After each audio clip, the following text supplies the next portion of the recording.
Napple Tale is not a very cheerful game. Do not let its visuals fool you. If you're not interested in learning about a heavy game, you can click away now. It runs the whole gambit, from solipsism to existentialism and everything else in between.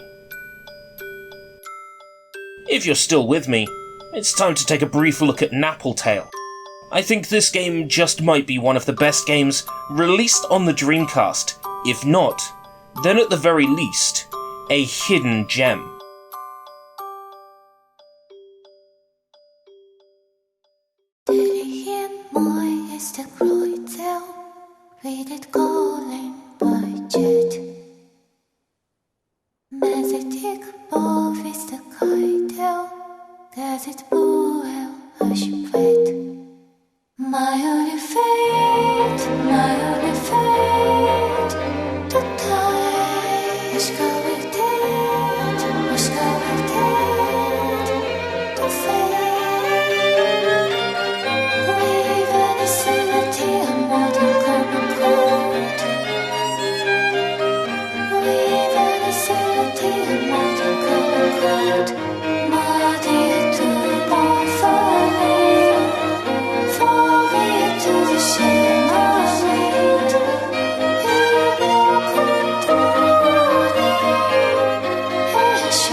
Napple Tale, Arsia in Daydream, was a game that eluded me for the longest time. I wanted to cover it for Sushi Bites, but I found the language barrier to be far too oppressive.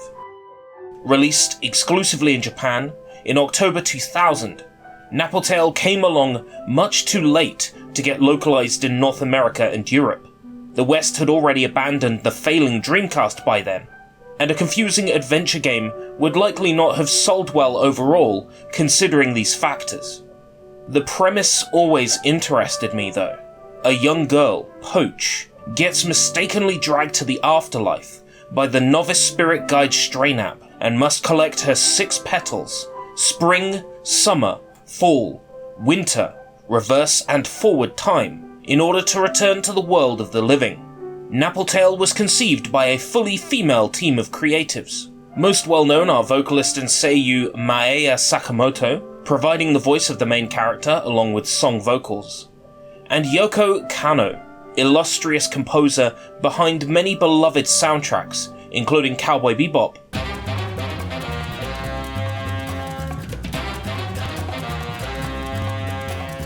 and Standalone Complex.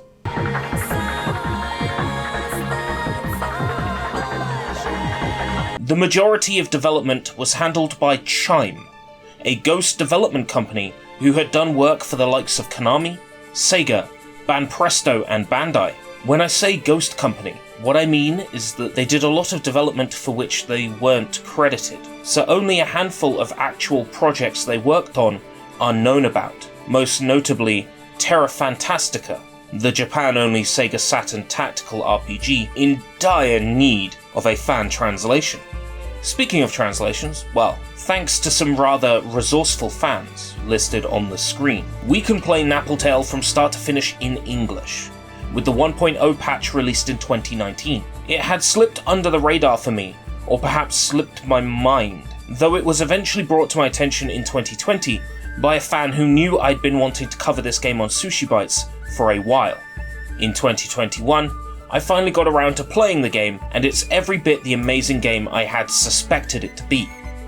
And now, in 2022, I'm finally putting together the episode. Normally I'd give a rundown of the game's plot in almost its entirety, but I'm of the opinion that if you have any interest in playing Napple Tale, just close this video now and play the damn game already. Instead, I'll go over the general gameplay, a few interesting moments I encountered, and I'll give you a feel for the game, in the hopes that you'll give it a playthrough yourself. If not, I do have a complete playthrough in 3 lengthy parts for your viewing pleasure. I'm not going to explore the graphics or soundtrack of Napple Tale all too much. Not only do these things speak for themselves, they are the epitome of that Dreamcast feel. The bright colours and sorrowful tunes are at juxtaposition with each other. They are also incredibly personal, and evoke different feelings in different people. They are best experienced firsthand, like most of this game, so I will refrain from bringing them up any further.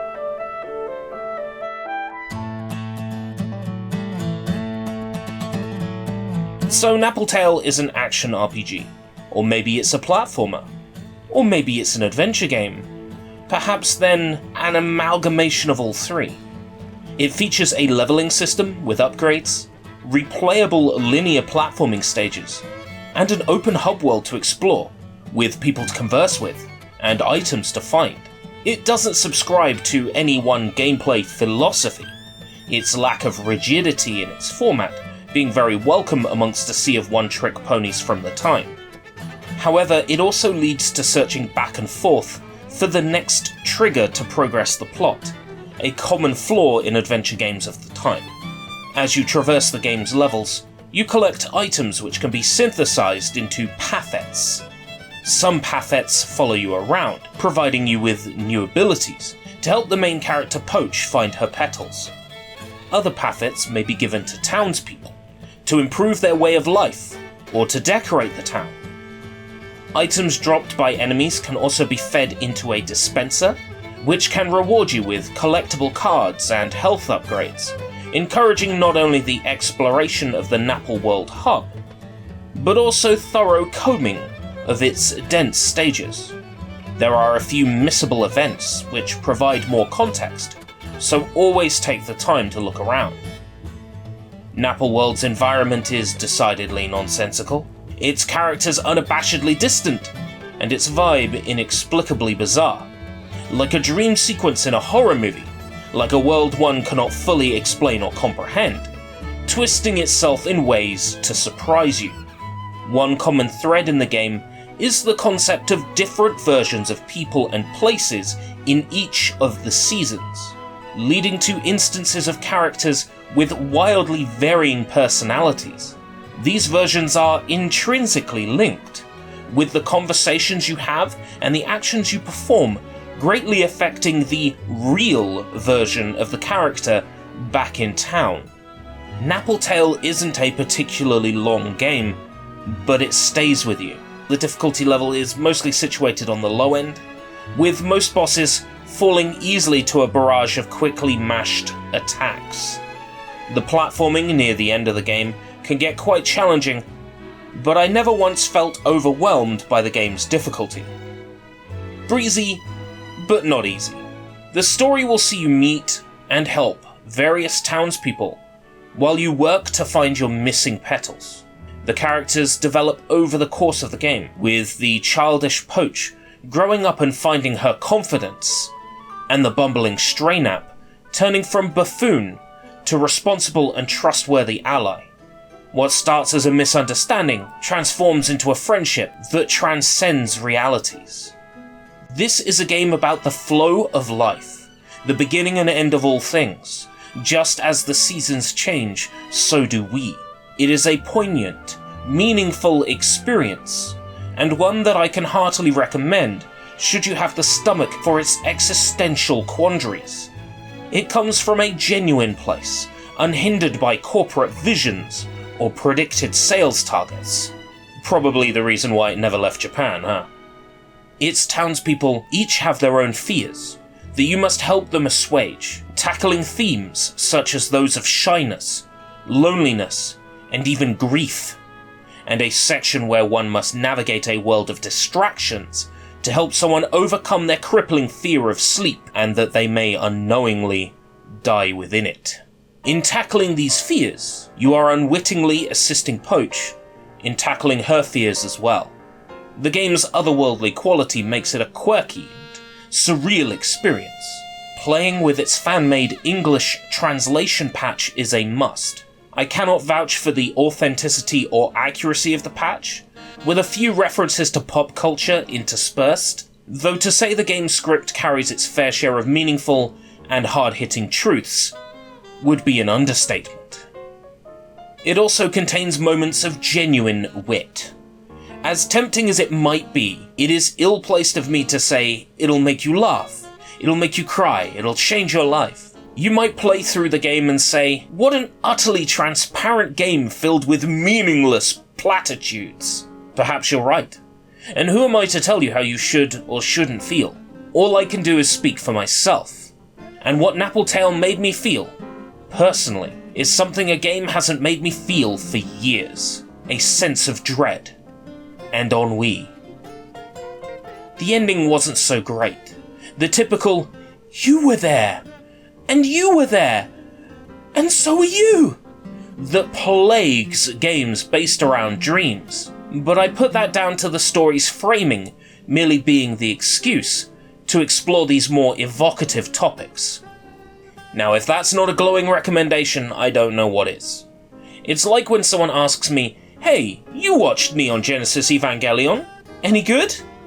To which my response is usually, it's the best anime I've ever seen. You absolutely mustn't watch it. Perhaps Napple Tale is the same. It's most certainly an experience that you cannot undo. This has been Sushi Bites. Thanks for watching.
My only fate, my only